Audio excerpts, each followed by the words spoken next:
ഒരുപാട് ആൾക്കാരുടെ ഒപ്പം കാണുമ്പോഴാണ് സിനിമ ആ ഒരു എക്സ്പീരിയൻസ് അത് ഏറ്റവും എക്സ്ട്രീമിൽ നമുക്ക് കിട്ടാം. അപ്പോൾ ഞങ്ങളിന്ന് ഗുരുവായൂർ അമ്പലനടയിൽ എന്ന സിനിമ കാണാൻ പോവുകയാണ്. അത്യാവശ്യം മഴയുണ്ട്, ഞങ്ങൾ സ്വല്പം ലേറ്റ് ആയിട്ടുണ്ട്. ഇവിടെ വരത്തൂര് ശ്രീ വിനായക എന്ന തിയേറ്ററിലേക്കാണ് ഞങ്ങൾ പോകുന്നത്. ഇവിടെ അത്യാവശ്യം മലയാള സിനിമകൾ റിലീസ് ചെയ്യുന്ന തിയേറ്ററാണ്. ഇന്നിപ്പോൾ സൺഡേ ആയതുകൊണ്ടാണോന്ന് അറിയില്ല, അത്യാവശ്യം ആൾക്കാരുണ്ട്.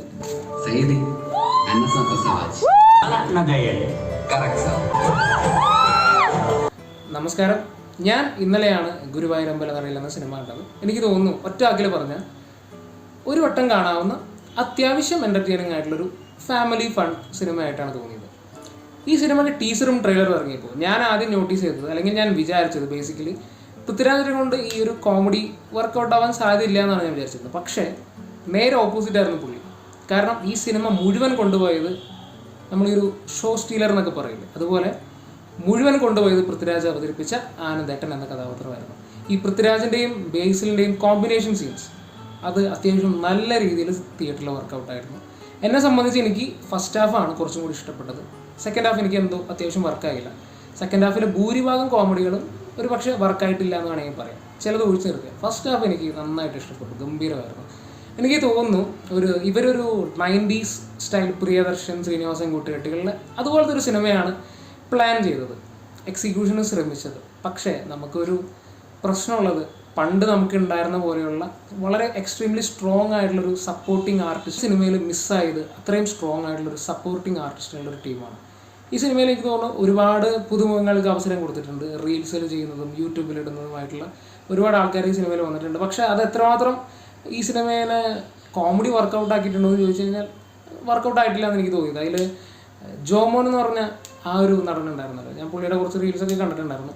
ഗംഭീരമായിട്ട് പുള്ളി ചെയ്തിരുന്നു. എനിക്ക് തോന്നുന്നു പുള്ളീനെ മാറ്റി നിർത്തി കഴിഞ്ഞാൽ ഈ റീൽസിൽ നിന്നും അതിൽ നിന്നൊക്കെ വന്നിട്ടുള്ള ആരുടെയും പെർഫോമൻസ് ബേസിക്കലി എനിക്ക് വർക്കൗട്ട് ആയിട്ടില്ല. എൻ്റെ ഒരു ഫ്രണ്ട്, പുള്ളിക്ക് ഗംഭീരമായിട്ട് സിനിമ ഭയങ്കരമായിട്ട് ഇഷ്ടപ്പെട്ടു, നല്ല എൻ്റർടൈനിങ് ആണെന്നാണ് പറഞ്ഞത്.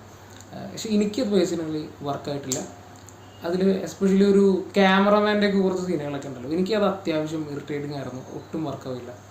അപ്പം ഇങ്ങനെ സിനിമയിലത്തെ പാട്ടുകൾ സിനിമയിൽ കണ്ടുകൊണ്ടിരിക്കുമ്പോൾ നല്ല രസമായിരുന്നു. അതിൽ കെ ഫോർ കല്യാണം എന്ന് പറഞ്ഞ പാട്ട് തിയേറ്ററിൽ ഇങ്ങനെ കണ്ടുകൊണ്ടിരിക്കുമ്പോൾ ആ വിഷ്വൽസ് ഒക്കെ വരുമ്പോൾ അത്യാവശ്യം എനിക്ക് നല്ല എൻ്റർടൈൻ. അപ്പോൾ ബേസിക്കലി ആ പാട്ട് എനിക്ക് ഒപ്പത്തിലത്തെ പരനാളായി എന്ന് പറഞ്ഞൊരു പാട്ടുണ്ടായിരുന്നല്ലോ, അതിൽ നിന്ന് ചൂണ്ടിയെടുത്ത പോലെ തോന്നി. അതുപോലെ ചങ്സിലത്തെ ചെക്കനും പെണ്ണും കല്യാണം ആ ഒരു സോങ്ങിൽ നിന്നും എന്തൊക്കെയോ എടുത്തിട്ടുള്ള പോലെ തോന്നിയത്. ഭയങ്കരമായിട്ട് നല്ല റിസംബ്ലൻസ് ഉണ്ടായിരുന്നു പല കല്യാണ പാട്ടുകളായിട്ട്.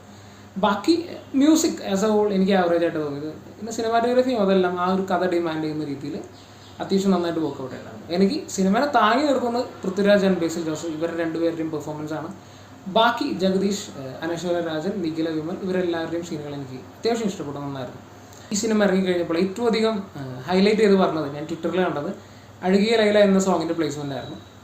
ആ പ്ലേസ്മെൻറ്റ് എനിക്ക് വളരെ നന്നായിട്ട് തോന്നി, അത് ഗംഭീരമായിരുന്നു. ആ സീൻസൊക്കെ നല്ല രസമായിട്ട് തന്നെ എടുത്തിട്ടുണ്ടായിരുന്നു. അപ്പോൾ എനിക്ക് തോന്നുന്നു ഒറ്റ വാക്കിൽ പറഞ്ഞാൽ ഒരു വട്ടം കണ്ടും മടുക്കാവുന്ന ഒരു സിനിമയായിട്ടാണ് തോന്നിയത് എനിക്ക് തോന്നുന്നു. പക്ഷേ ചിലപ്പോൾ ഞങ്ങളുടെ ജനറേഷൻ ആയതുകൊണ്ടായിരിക്കും കുറേ കൂടി ഈ 90s ആൾക്കാർക്കൊക്കെ അത്യാവശ്യം നന്നായിട്ട് ഇഷ്ടപ്പെടുന്നു എനിക്ക് തോന്നുന്നു. അതാണ് സിനിമയുടെ ഈ ഒരു സക്സസ് നമുക്ക് മുന്നിൽ കാണിച്ചു തരുന്നത്. എനിക്ക് തോന്നുന്നു ആടിയോത്തിന് ശേഷം ഈ വർഷത്തെ ഏറ്റവും അധികം വലിയ വീക്കെൻഡ് കളക്ഷനാണ് സിനിമയ്ക്കുള്ളത്. ഈവൻ ആവേശത്തിനേക്കാളും മഞ്ഞുമൽ ബോയ്സിനേക്കാളും കൂടുതലാണ്. കാരണം സിനിമ കാണാൻ തിയേറ്ററിലേക്ക് ഫാമിലി കാരണം സിനിമ കാണാൻ ഫാമിലി തിയേറ്ററിലേക്ക് വരുന്നുണ്ട്. അതാണ് അത് നമുക്ക് മുന്നിൽ കാണിച്ചു തരുന്നത്. ഇതാണ് അപ്പോൾ ഈ സിനിമയെ കുറിച്ചുള്ള എൻ്റെ റിവ്യൂ. ഇനി ടർബോയാണ് നമ്മുടെ അടുത്ത തിയേറ്റർ വാസിനുള്ള പ്ലാനുള്ള സിനിമ. അപ്പോൾ ആ ഒരു വീഡിയോ ആയിട്ട് കാണുന്നവരെ സൈനിങ് ഓഫ്.